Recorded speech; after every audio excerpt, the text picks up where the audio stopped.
Dantikam Vandeham Shiguro Shivta Padikamalam Shigurum Vaishnavam Sha Shirupam Sahujatam Sahagana Raganatam Vitam Tam Sajivam Sadvaitam Savadutam Rajana Saitam Krishna Chaitanya Devam Shri Radha Krishna Padam Bhagana Lalita Shri Vishakam Vitam Shah Hey Krishna Karna Sindhu Dinabando Jagate Gopesha Gopika Kanta Radha Kanta Namaste Taptakan Shinagarangi Radhe Vrindavneshwari Vrishabhanu Sukhadevi Pranamami Hari Priye Panchakava Trivyascha Krivasidu Devata Tatitanam Pavanebhyo Vaishnavebhyo Namo Namaha Shri Krishna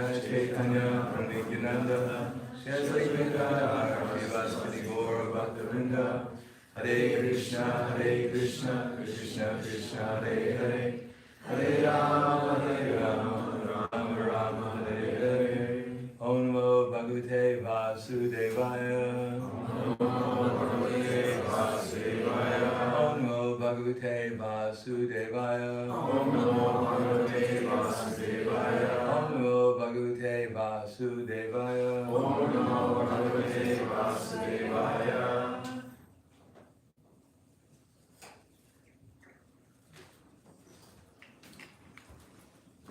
So I had two topics that I thought that I might speak on. One of them is book distribution, and the other is Srila Prabhupada as the founder of Acharya. How many would like me to speak on book distribution? How many would like me to speak on Srila Prabhupada as the founder of Acharya? One of the services I have, founder of Acharya one. This is the election year in America. One of the other services I have is I'm the chairman of the Guru Services Committee. And we created some course called the Disciple Course. Did anyone ever hear of the Disciple Course? Anyone take the Disciple Course? I took it many times. We have a course called Spiritual Leadership Course, the Guru and ISKCON, which I've been teaching for, I think, 20 years now. Quite a long. Usually I teach it with a devotee named Anutama Prabhu. You know Anutama Prabhu? He's supposed to be the GBC reps for New York. And another devotee named Aniruddha. So this year I'm at the end of February, March, Anutama Prabhu, myself, and some other devotees will also be members of the Guru Services Committee, Educational Committee. We'll be teaching the same course in Mayapur, but we're adding an extra day on. And I'm going to teach a course about Srila Prabhupada as the founder of Acharya and the relationship between the founder of Acharya and the initiating gurus in ISKCON.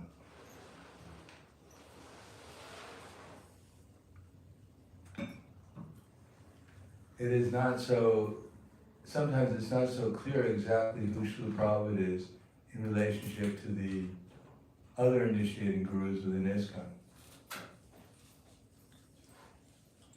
And indeed, what I'm saying is not the official policy of ISKCON, mainly because ISKCON doesn't have any official policy.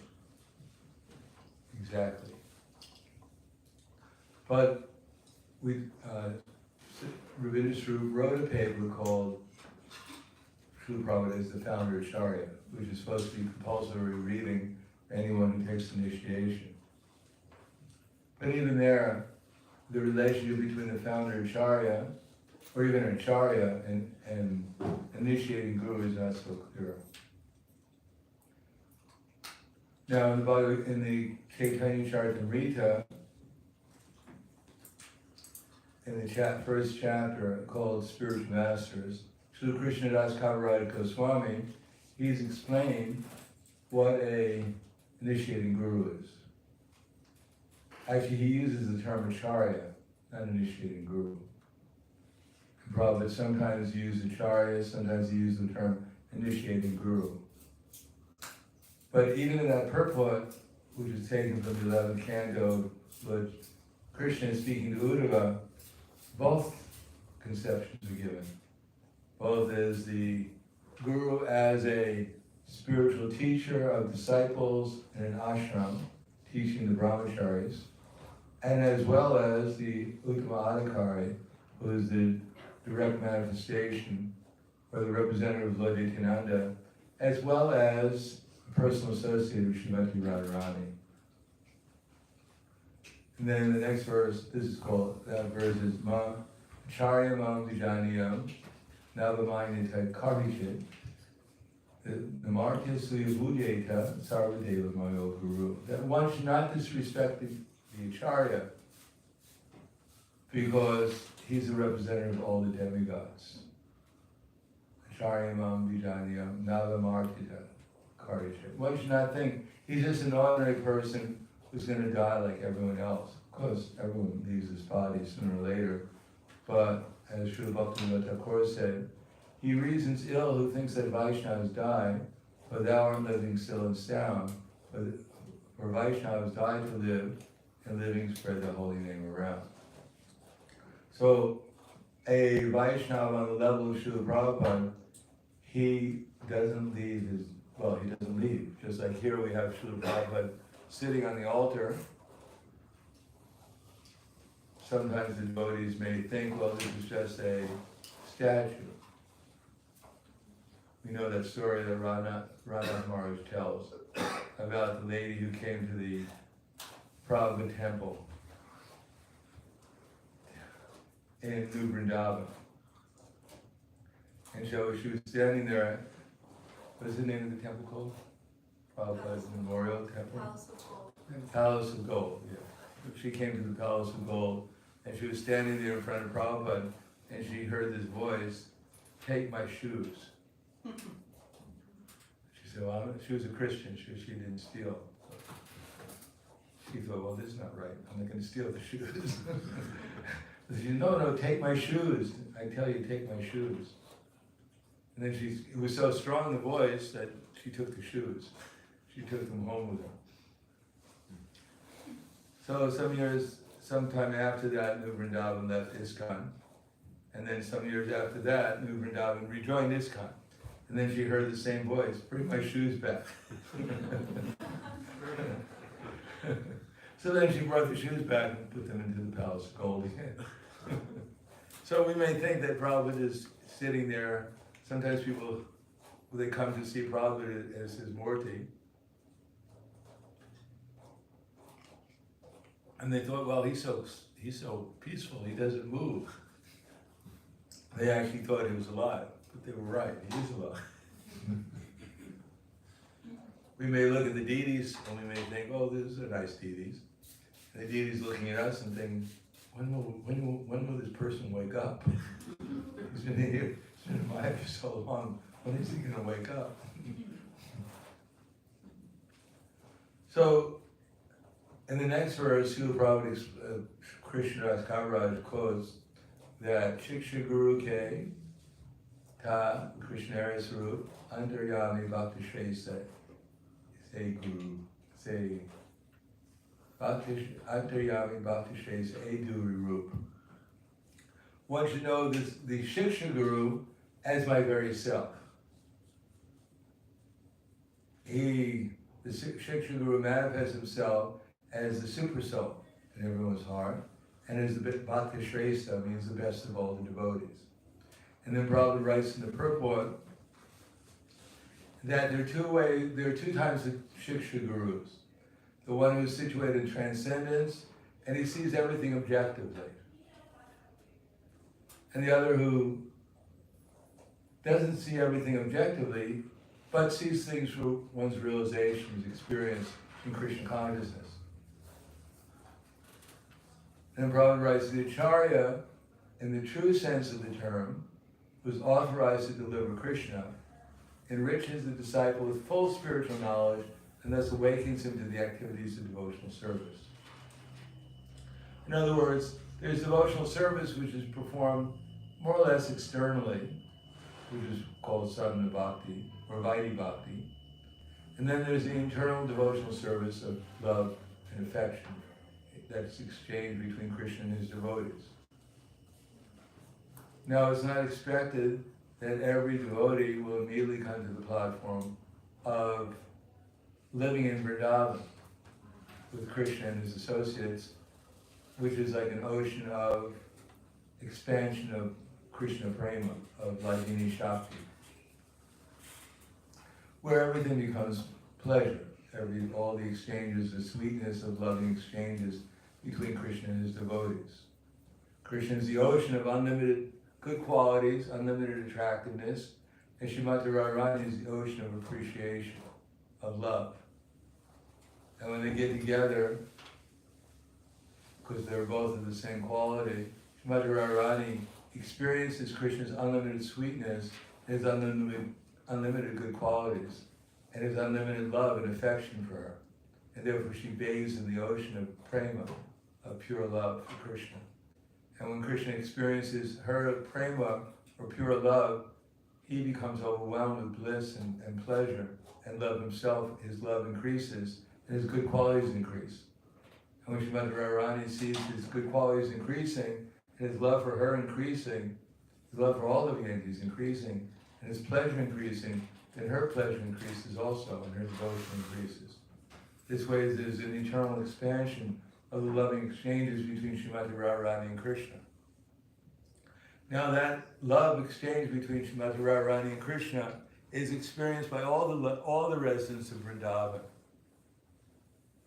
That's the original source of devotion, that exchange. And they all experience it. And that experience, it comes down in this material world. For instance, Krishna came here 5,000 years ago and exhibited those loving exchanges with himself and his devotees. Although most people could not take advantage of it, because as Krishna says in the Bhagavad Gita, Naham prakrisha sarvasha yogamaya samavrita mudayam navijananti lokayam ajam avjam. That I've never manifested the foolish and unintelligent. Then I'm covered by my eternal creative potency, yogamaya, and so the deluded world knows me not, or unborn and inexhaustible. So, if we don't know about Krishna, then there's no question of becoming conscious of Krishna. And if we know about Krishna, then there's really, that doesn't mean that we actually experience Krishna. In the Bhagavad Gita, Krishna says, Ayas chasridanasya, Ayas chasridanasya, samshayatma vinashiti, nanyam lokastinaparo nasukam samshayatmana. But ignorant and faithless persons who doubt the revealed scriptures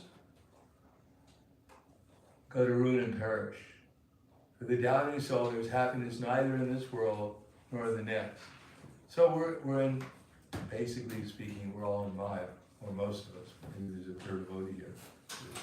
Otherwise, we're in Maya, and Maya means we don't know Krishna, because we're covered by the illusory energy. And Maya has been empowered to become practically on the same level as Krishna here. So there are some people, they don't know anything about Krishna, Prabhupada says in the purport. They have no faith whatsoever, because they don't know anything about Krishna. They don't know nothing. They don't even know about karma. They don't even know about reincarnation. They don't even know that they're a spiritual being. Nor are they interested in such things.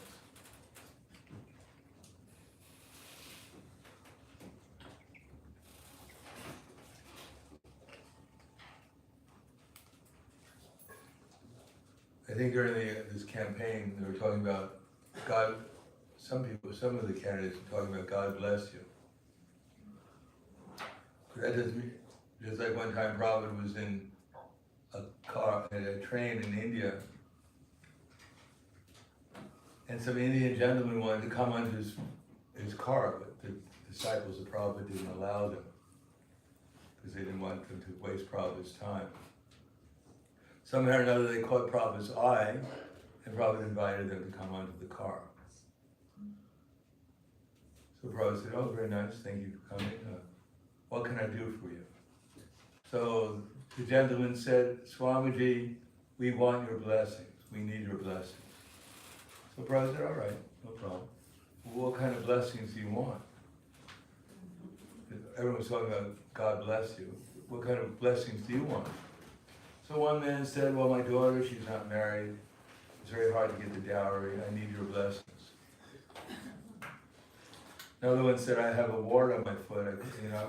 I went to the podiatrist twice. I couldn't get it off. I need your blessings. So they explained what kind of blessings they wanted. And the Prabhupada pointed to his sannyas disciples, their saffron cloth, and he said, this is my blessings. And the men were in shock. And they said, Swami, you look very tired. Maybe we should come back later and get your blessings. They disappeared. So they talk about blessings, but what kind of blessings do people actually want? Because they don't know anything. They don't even know that they should get out of the material world because they think they're part of the material world. Why would they want to get out of it? Others, they know about the scriptures, but they don't have any faith in any of them. They can quote Bhagavad Gita backwards and forwards and in between, but they have no faith in the instructions in Bhagavad Gita. Others may be able to quote from Bhagavad Gita and have faith in them, but they don't follow it.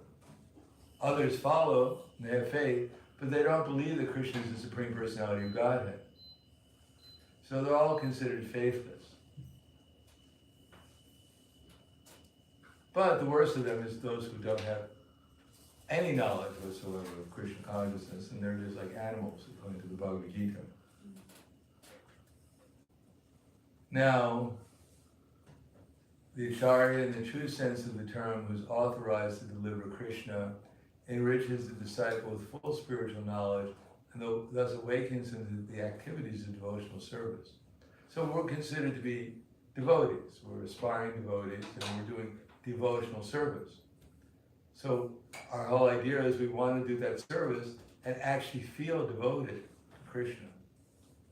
Actually feel like Srimati Radharani or her servants and disciples of succession actually feel love for Krishna. Not only love for Krishna, but love for all living entities. Because there's nothing different from Krishna in this world, or any world, in the spiritual world. Everything is an expansion of Krishna. And if we love Krishna, then we love everyone. Because everywhere we look, we just see Krishna. Sarva Bhutastam Sarva Bhutani Chatmani, Ikshate Yoga Yukta Ama, Sarva Samadarshana. That the true yogi observes me in all beings and also sees every being in me. Indeed, the self-realized soul sees me, the same Supreme Lord, everywhere.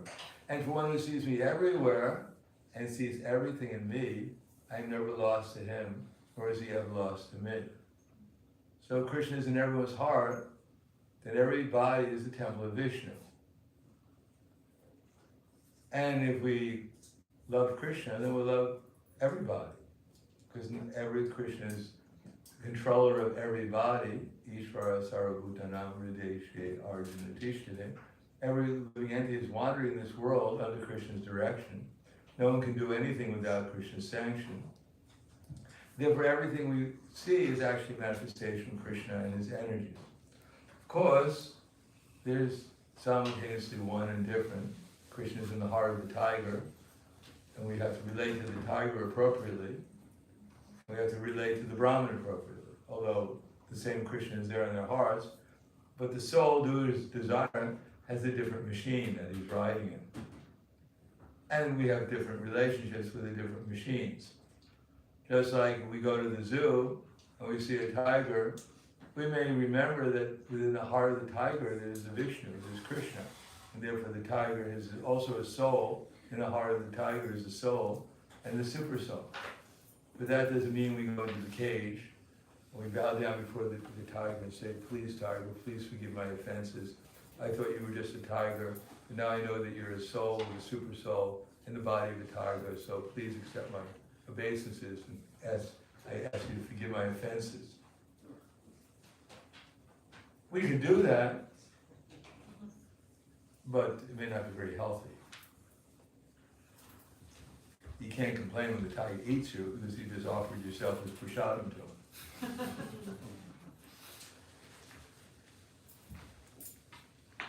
One good thing about the tiger is he only eats raw food.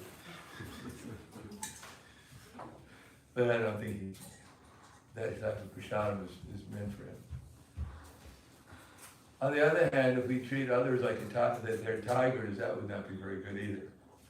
We have to treat people, living entities, appropriately according to their status in the modes of material nature. Of course, we go to the zoo, we chant Hare Krishna to all the living entities. Chaitanya Mahaprabhu came to Jharkhand forest, and he was able to get all the tigers and the elephants, they were all chanting Hare Krishna. So we may not be able to do that. But when we're dealing with human beings, those who are actually interested, we have to deal with them in such a way as that they can understand what is Krishna consciousness. What is their actual real identity, apart from their misidentification with their gross and subtle material bodies. Now, Srila Prabhupada, at least theoretically, this is called ISKCON.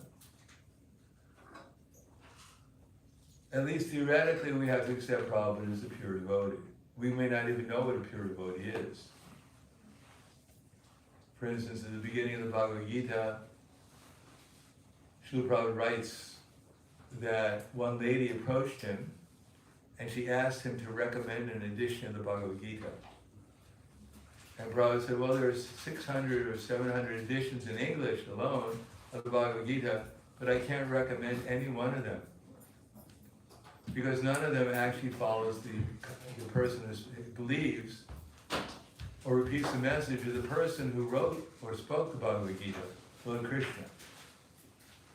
And then Prabhupada gives the analogy that if you want to take a medicine, you have to take it according to the directions of the expert physician, or according to the label on the bottle. You can't walk into the medicine store, the drugstore, and say, well, give me that medicine, it matches my dress. The color matches my dress, so I like that medicine. I always like the taste of pink, so maybe you can give me that medicine. No, that's not a very good way of taking medicine. You have to take it according to the direction of the expert physician and according to the label on the bottle. So similarly, in the Bhagavad Gita, the physician, Krishna, has said that he's the Supreme Personality of Godhead. And not only he says that, but also many great personalities.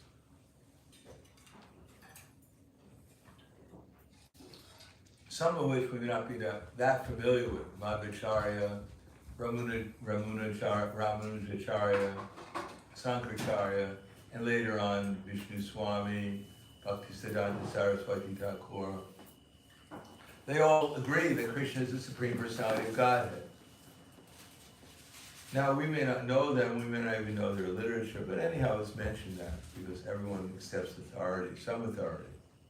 So these are the authority of those who believe that Krishna is the Supreme Personality of Godhead. Now, in the Bhagavad Gita, Krishna says, Evam parampara praptam imam ridarshyo vidu sakalene ha mahata yogo nashta parantapa. And this knowledge is being received through a line of disciple succession.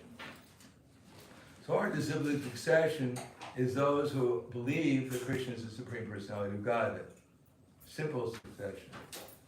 And the acharyas, those who represent Krishna, they actually experience Krishna. They have, one may believe theoretically or on faith or at a sentiment, whatever, that Krishna is God. But they actually experience, they're actually in Krishna consciousness. They know Krishna.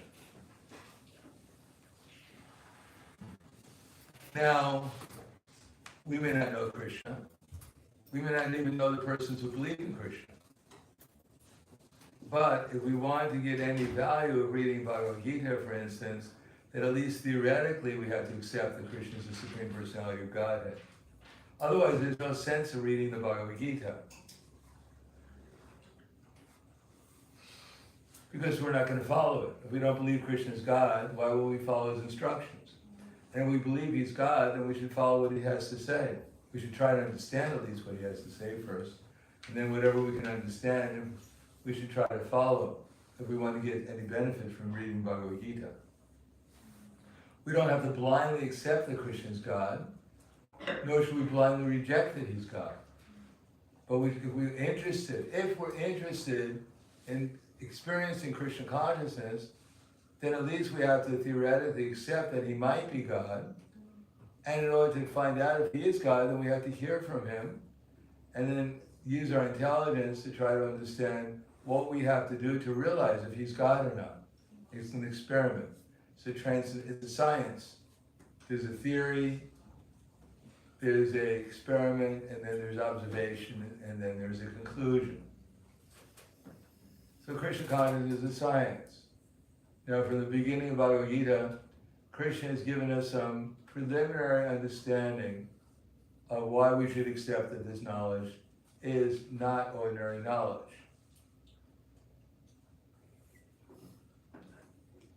For instance, Krishna begins telling Arjuna, Denosmi nitha dehe komaram yoganam jara tata dahantara praptir diryas tatra nuyati. He more or less says our bodies are changing. Now, can anyone disagree with that? And generally speaking, our bodies are getting older. Does anyone disagree with that? No, my body's getting younger every day. I was 80 years old yesterday, but I feel like I'm 10 now. So our bodies are changing, but we're the same person who had that little baby body, who had the 15-year-old body, who has this body. We'll get other bodies in the future too. As long as we stay in this body, we'll get different versions of this body. But we ourselves are the same. So what knowledge, who's giving this knowledge at what university? Does anyone have a course that they've taken on reincarnation, the transmigration of the soul, the laws of karma, of how this universe is being controlled by the most intelligent personality? So at least there, using our intelligence, we can see that there is such a thing as a soul, who's eternal, who's conscious. And what he's conscious of is unconscious. And then with a little further investigation, using our intelligence, we can see that there's someone giving us, all of the entities, intelligence in this world. A little ant, we may say, well, they're just an ant, go away, don't bother me. But actually there's a super soul in the body of the ant, telling the ant where to find sugar. There's a conscious living entity in the body of the ant, and someone is telling the ant where to find sugar, and he's more expert at finding it than we are. So with a little further investigation, we can understand there's a super soul in everyone's heart, giving everyone remembrance, knowledge, and forgetfulness. And this is not just some sentiment, this is a reality that all of us are experiencing. That there are so many species of life where there is different bodies, but in the body there is a conscious living being who has different degrees of intelligence being supplied to it. And therefore we can also have the conclusion that that person who's supplying intelligence to all living entities, to all these eternal souls, he must have some other business other than supplying intelligence to souls, little souls. That he must have some other place where he lives with people who are not, with souls who are not embodied within different material bodies. And that's also in Bhagavata, that after many births and deaths of cultivating knowledge about the science, one gets to know Krishna personally. Therefore, similarly as we accept, at least theoretically, that Krishna might be the Supreme Personality of Godhead, and after studying it with our intelligence, it becomes clear to us that there is a Supreme Person, and that we have a relationship with him eternally. Even now, he's directing us as a super soul, and therefore that relationship can't have a beginning, can't have an end either, because we can't exist, we're eternally existing, we're not depending on this body. Nothing has ever happened to us, no matter what happened to this body. Our experience may be different, but we ourselves are unaffected by it as an identity at least. And similarly, our relation with Krishna, who's supplying us with intelligence, we can't do anything without him, at least not in the material world, and even in the spiritual world. So therefore, there was no beginning with our relation with Krishna, and there's no end to it. That is not affected by any kind of material existence. So in the same way, this knowledge is being received in disciple succession. So Srila Prabhupada, he came because unless Prabhupada had come to the Western world, we wouldn't be here right now. Unless he wrote these books to explain to us how Krishna is the Supreme Personality of Godhead and how we can realize him, we wouldn't be practicing Krishna consciousness. We wouldn't know what to do. And nor did Prabhupada make it up, but he himself presented himself as simply the humble servant of his spiritual master in disciple succession. So at least theoretically, we should accept Prabhupada as Krishna's representative. Otherwise, what's the sense of being in ISKCON? If Prabhupada's books, Bhagavad Gita or other books, are just mental speculation, they're not based on realized knowledge, then what would be the value of accepting, of doing anything in ISKCON? What would be the value of following his instructions? It was all mental speculation. And therefore, we think it's mental speculation, we're not going to follow, and we don't follow, we'll never realize Krishna. And we follow thinking it's mental speculation, or we doubt about Prabhupada, then what is our connection? In other words, according to the Bhagavad Gita, in order to experience Krishna, we have to experience him through his transparent mediums, such as Srila Prabhupada.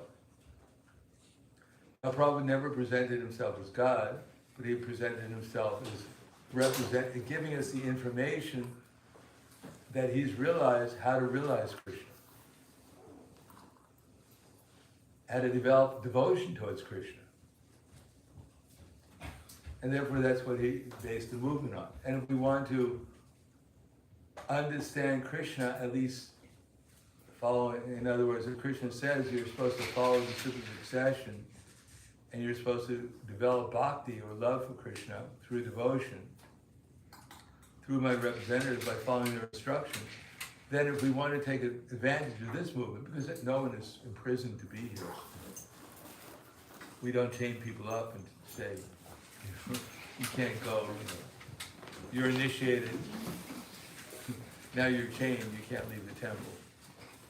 So everyone's free to come and go, but if we want to, if we have some faith in Prabhupada through experience, through knowledge, then the result is that we follow his instructions and see if we have, then we can experience for ourselves whether it works enough. Now, in that in mind, we're supposed to accept Prabhupada as a perfect devotee. Now, what does a perfect devotee mean? Just like one person walked into a lecture Prabhupada was giving, and Prabhupada was wearing glasses at that time. So he looked at Prabhupada and said, I heard this man is perfect, but I see he's wearing glasses. How can he be perfect? And he left.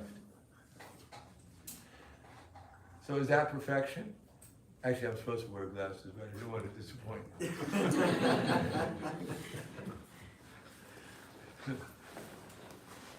Wearing glasses. And in Chaitanya Leela, there's devotees who had leprosy. There are devotees who were blind. There are devotees who were lame. They didn't do hatha yoga, so how could they be perfect? They didn't know even how to do Padmasana. So Prabhupada explained what perfection is. He was on a morning walk with Satsvarup Maharaj and Jayadvaita Maharaj. And they asked Srila Prabhupada, they said to Srila Prabhupada, Srila Prabhupada, sometimes devotees, they wonder, what is a pure devotee? I mean, we see sometimes the devotee falls asleep and sometimes he misquotes verses. What does it mean he's perfect? So Prabhupada said the perfection of the devotee is bhakti sashanam, which means how he's preaching Krishna consciousness. That's his perfection.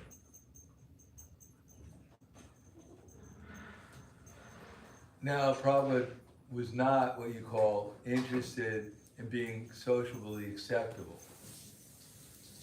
He was not trying to be, what do they call it? Well, I guess social acceptable, or he was not, when social, politically correct, yeah. Or socially correct. For instance, when Prabhupada came to the Western world, other devotees that Prabhupada knew, even his godbrother, said, that you shouldn't wear this dress, people won't understand. You shouldn't, you should learn how to eat with a knife and fork, otherwise people will misunderstand. Prabhupada didn't accept any of that. He said, I've come here to make people, and to convert people, not to, I have to get converted. Not in some sectarian religion, but in a philosophy, in a culture of devotion. So Prabhupada, he wore his simple dress, and he wanted his disciples also to wear that simple dress for the most part, under most circumstances. Why? Because what is the need of looking at magazines of fashion all day long? What does that got to do with reality? What does that do with higher consciousness? It wasn't that Prabhupada didn't want to spend any money on his clothes, so he decided I'm just going to wear a simple dress. No, it has something to do with a culture of simplicity. And why, actually, according to Ayurveda, eating with the hands is much healthier than eating with a fork. Because as soon as you touch the food, you know if it's hot or not, how hot it is. And if you sometimes people, they just put a spoon of soup in their mouth and it burns their mouth. So they have no idea how hot it is. They're not used to these subtleties of how to eat.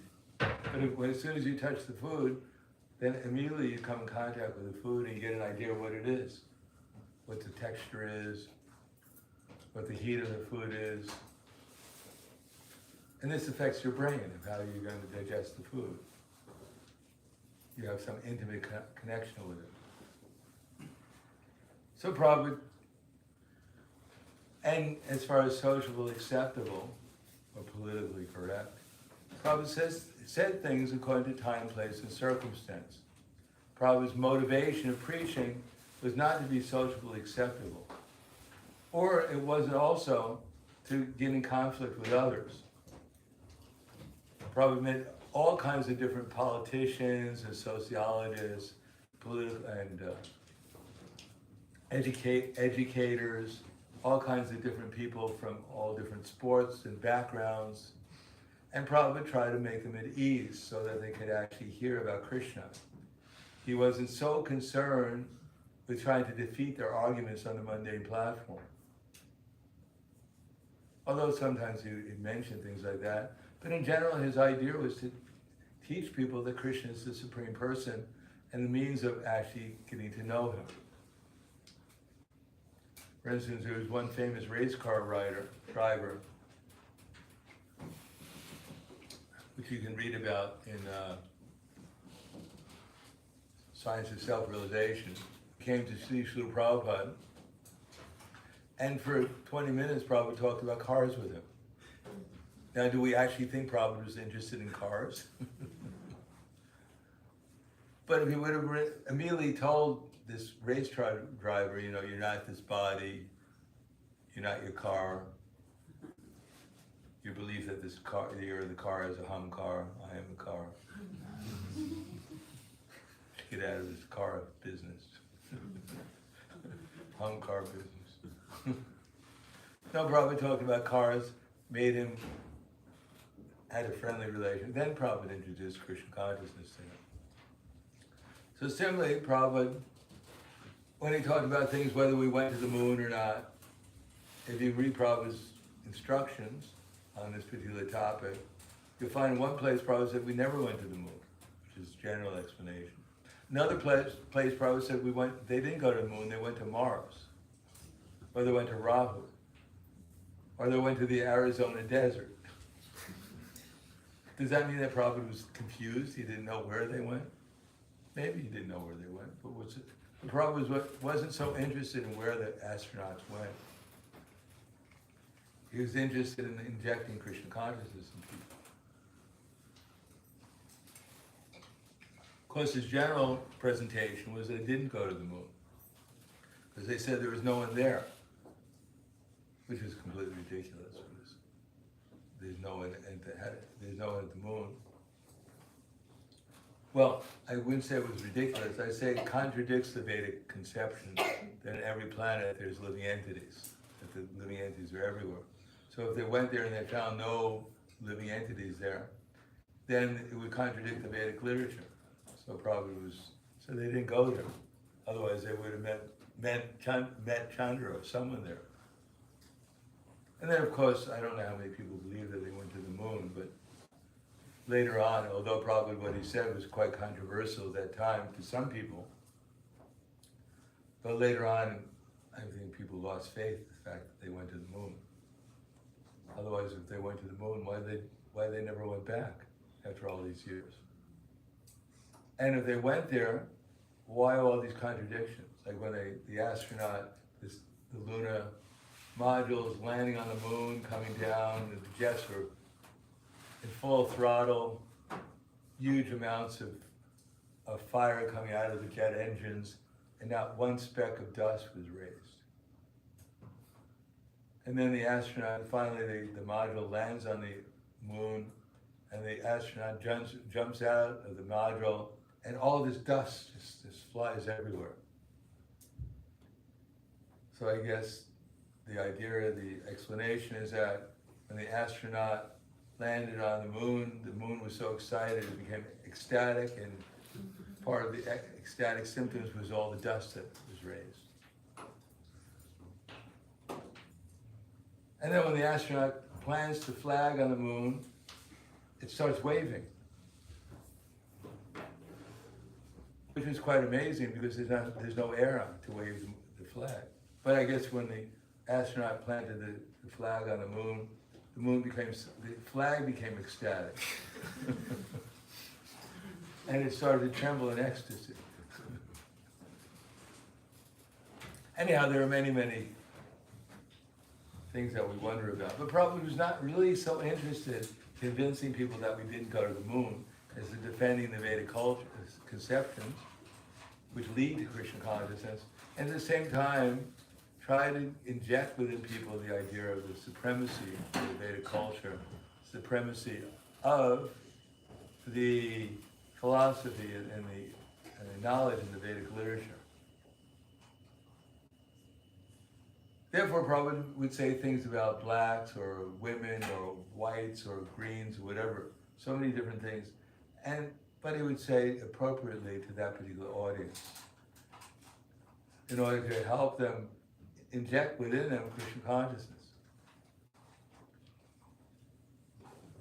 Now, Prabhupada's perfection was that all he was doing was trying to help people become Krishna conscious.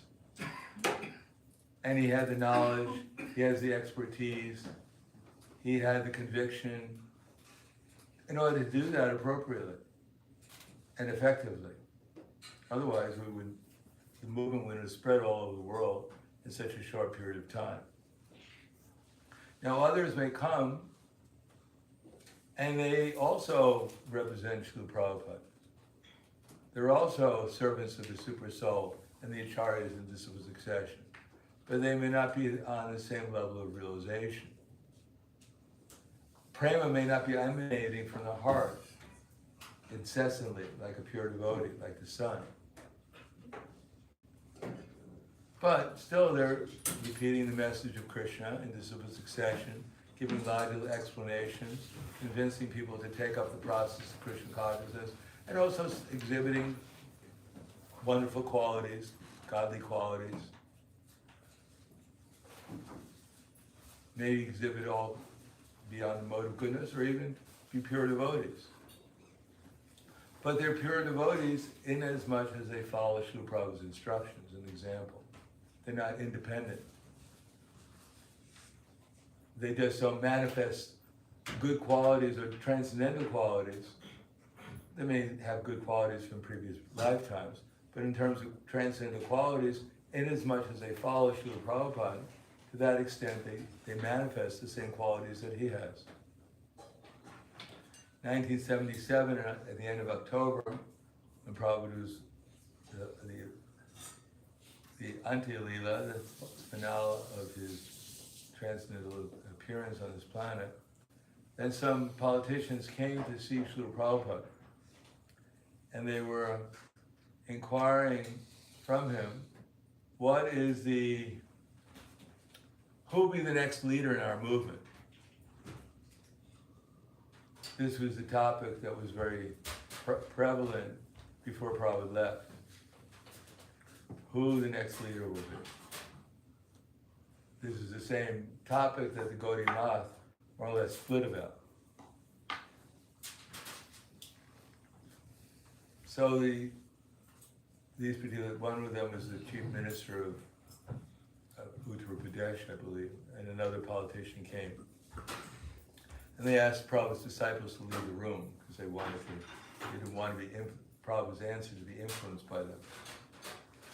Bhakti Shri Maharaj, he left the tape recorder on, so we know what they said. And they asked that question, who will be the next leader? More or less, who would be the next Acharya of ISKCON? And Prabhupada's answer was, I'm not appointing anyone as leader. All my disciples will be leader. As much as they've understood and followed the philosophy, then they become the next leader. And then Prabhupada said, well, you can become the next leader. The problem is that you don't want to understand and follow this philosophy. So how can you be a leader?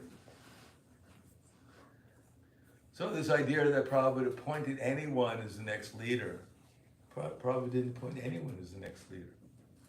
He gave opportunities for those who take up the service, for instance, as initiating gurus within our society. But everyone is, initiating Shiksha Guru, Diksha Guru. Everyone is a leader as much as they have understood and followed Prabhupada's instructions.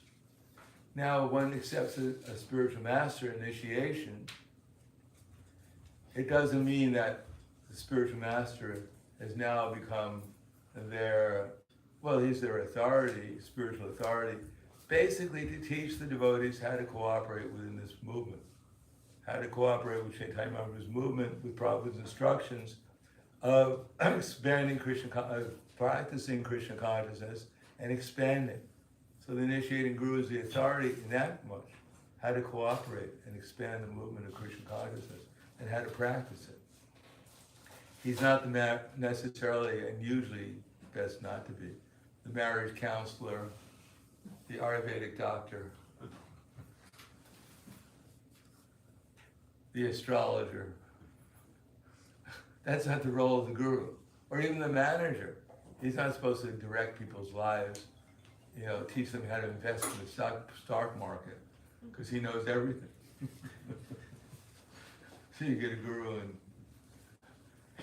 you ask him, which are the numbers on the roulette wheel I should bet on, because you know everything, past, present, and future. That's not the role of the guru. The role of the guru is simply assist the disciple how to work within the spiritual institution so he will learn cooperation and utilize one's talents and energies in the service of Krishna, under the direction of those who actually have the position of directing the movement.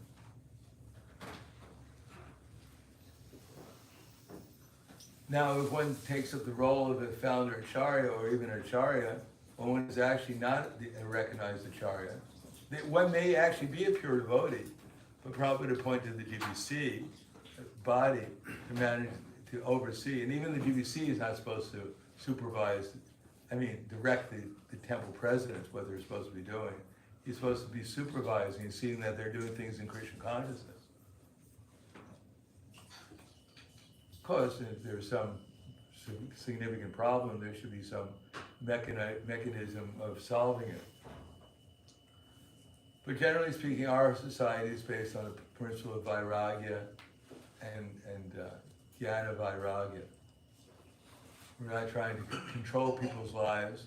We're not even trying to direct them. We're trying to infuse within whatever they're doing Krishna consciousness, give them direction.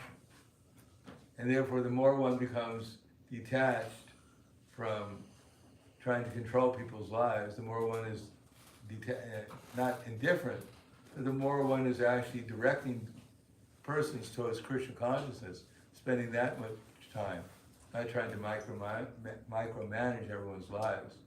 Could you imagine if you have 100, 200, 1,000 disciples, and you're trying to direct micromanage their lives? You're lucky if you only go crazy.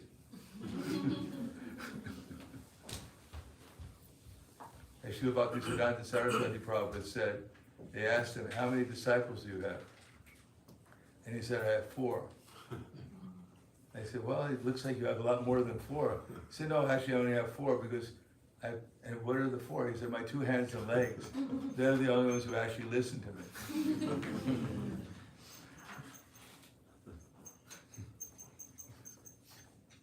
So that's the role of the guru, is not that. The initiating guru is part of a team to help the devotees in the society and others come back to their relation with Krishna. It's not an eternal controlling position where the guru installs cameras in your home and watches everything you're doing. And goes, hey, I saw it. You didn't change your rounds today. Get to it. That's not his role. Set the example and inspire people to follow the process of Krishna consciousness. So we have Prabhupada as a perfect example who set the scenery under the direction of the acharyas, for which he's a perfect instrument, showed a perfect devotee. 100% surrendered to Krishna and his spiritual master, who was constantly using every bit of energy he had to spread Krishna consciousness to others. And was empowered with affection and love and Krishna bhakti. I remember one time, well, every time I met Prabhupada was pretty extraordinary. But to different degrees. When I first joined the movement, I came from New York, by the way. You can tell that people, they don't know where I come from until they say New York. Immediately, oh, you're from New York, I know. That we were taught, don't bow down to anyone. I joined the movement when I was 18 or 19 years old, and I was pretty much empowered with that, convinced of that idea, that I shouldn't bow down to anyone. And when I moved into the temple, you had to bow down because the temple was half the size of this room here.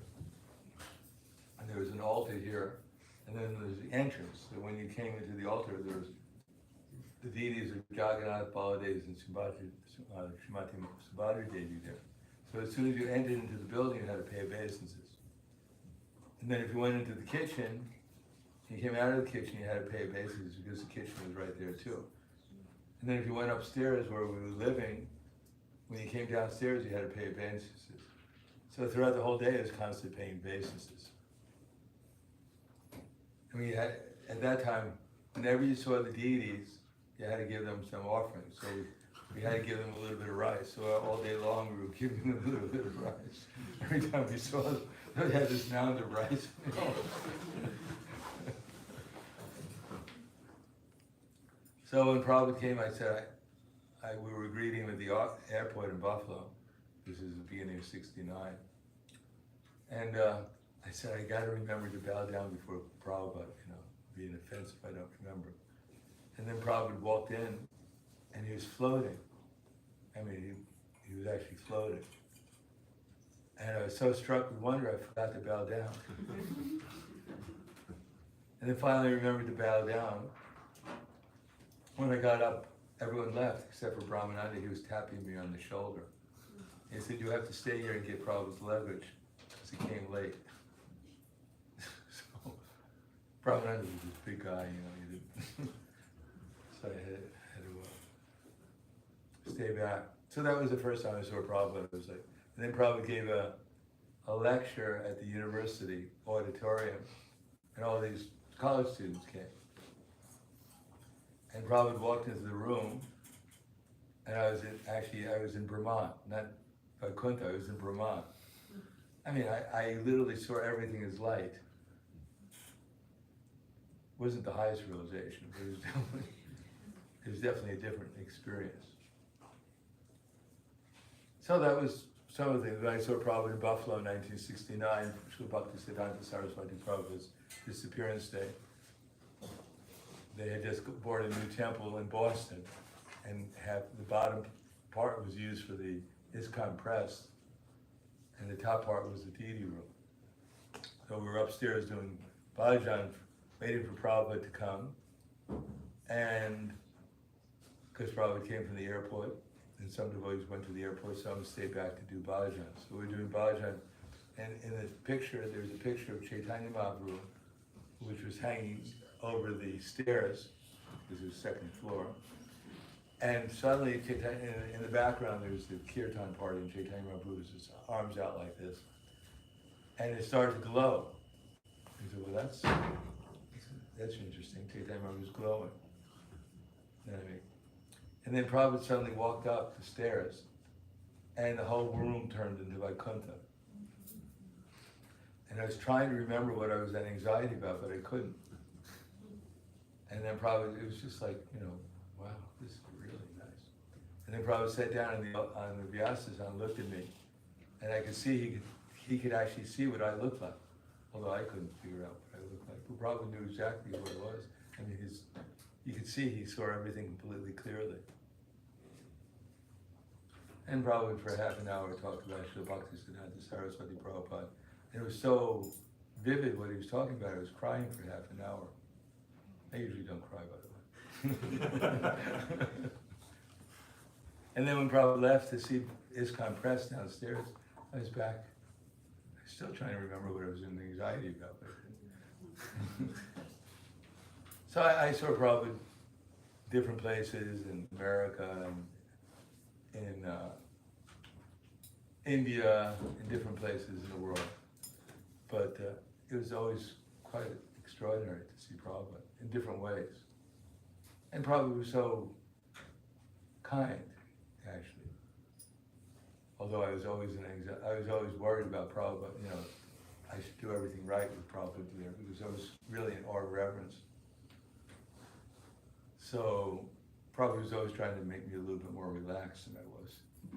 We were going on an engagement one time in Buffalo, and Prabhupada walked up to me and he said, "Good morning, how you doing?" He was so informal. One time when I went to New Vrindavan to see Prabhupada with Bhakta Bill. You know who Bhakta Bill is? And Irene. Bhakta Bill he was initiated then as Bhagavan with Krishna Bhamani, and went with Jagadish. And Bhakta Bill and myself, we went up to see Prabhupada in New Vrindavan. This is in 1969, April, into the building that he was in. His bed was in the attic, and it was just enough room for the bed. Bhakta Bill and myself squeezed in, and Prabhupada looked at me and smiled and said, "So, how do you like our jungle?" We spent some time there with Prabhupada in New Vrindavan. Anyhow, Prabhupada was not an ordinary person. He was not only complete, he was empowered by Krishna, but that empowerment was love and affection also. It wasn't just knowledge or whatever. He loved everyone. And he was in the mood of service. After giving a lecture in Sweden, sometime later, Prabhupada was talking about the four orders of men. And at the Brahmins, the Kshatriyas, the Vaishyas, and the Shudras, at the end, one man stood up and said, "So Swamiji," he said, "and I guess you're a first-class man." And Prabhupada said, "No, I'm a fifth-class man." He said, "I'm a servant to all the other classes." And Prabhupada was a servant. He was a real servant. I teach you about that. Muralidhar. These are the same deities that used to be in Yeah. They used to be in New Vrindavan, before that they were in Columbus, Ohio. Okay. I always thought Murray was blue. You know, this is who did Columbus, Ohio. Okay, so I'll stop here. I don't want to go too far over. Any questions? Comments?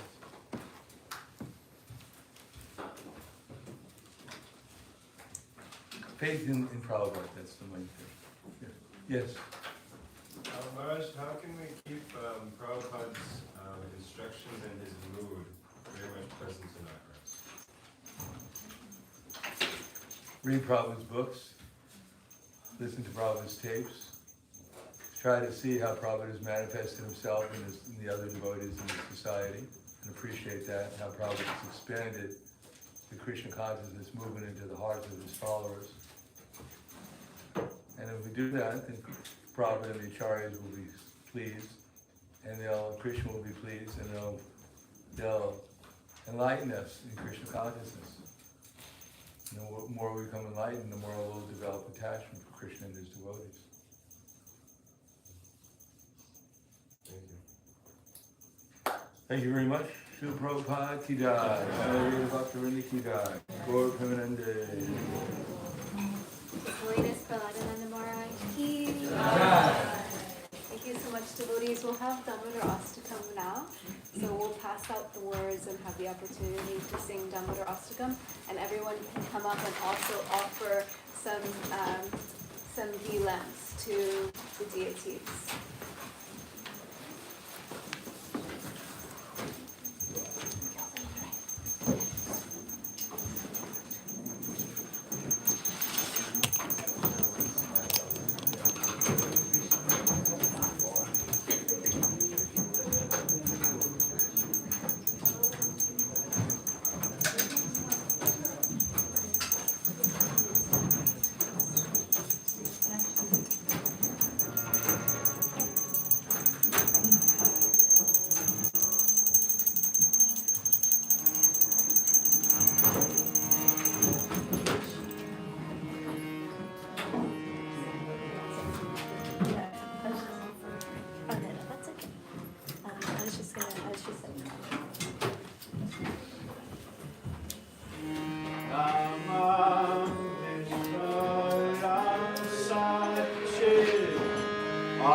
Indeed, Vikar Leelave, Ananda Kunde, Swagoshami Majanta, Agyapayanta.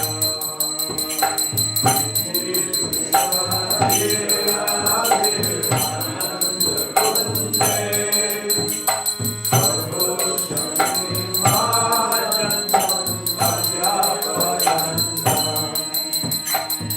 Tariye Shiva Gesho Bhaktir Titata Puna Prema Tastam Shapariti Vande Tariye Shiva Gesho Bhaktir Titata Puna Prema Tastam Shapariti Vande Param Deva Mokshana Moksham Bhajimva Nachanya Vene Hamvari Shadapiha Param Deva Mokshana Moksham Bhajimva Nachanya Vene Hamvari Shadapiha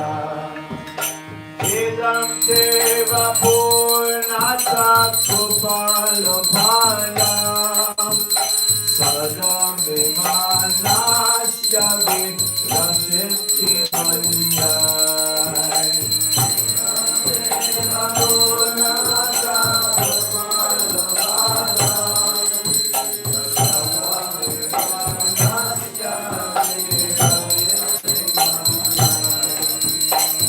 Idam te mukam bodham anjantanilai Vitam kuntalai snigdam rajasya bhujam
Namo Shri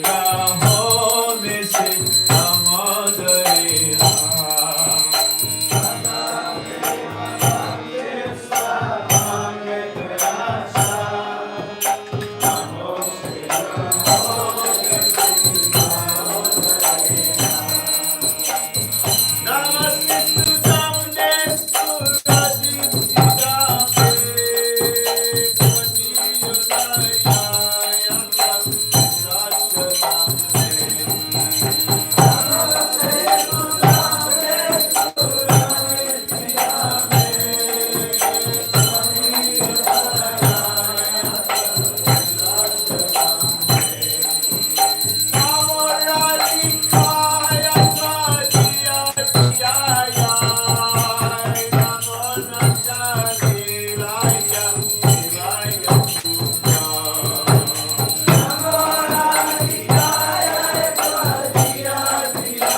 said, we actually have Divyangi Devi Dasi from the Brooklyn Temple, and she'll be coming and doing a class on art.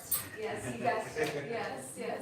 Art as a spiritual practice to take us deeper in our Krishna consciousness. So we're really looking forward to that. We have lunch served for you all in the back, so please stay, leave a donation if you can, and please take lunch in the back of the temple room. They are going to be actually setting up here for Yajna. If anyone is still around after lunch, around 1:30 or so, there's going to actually, His Holiness Prahladananda Maharaj is going to be doing a first initiation for one devotee and doing initiation for two devotees. So if you are still here after lunch and you don't have to, but you're most welcome to come and attend that. Hare Krishna. Hare Krishna.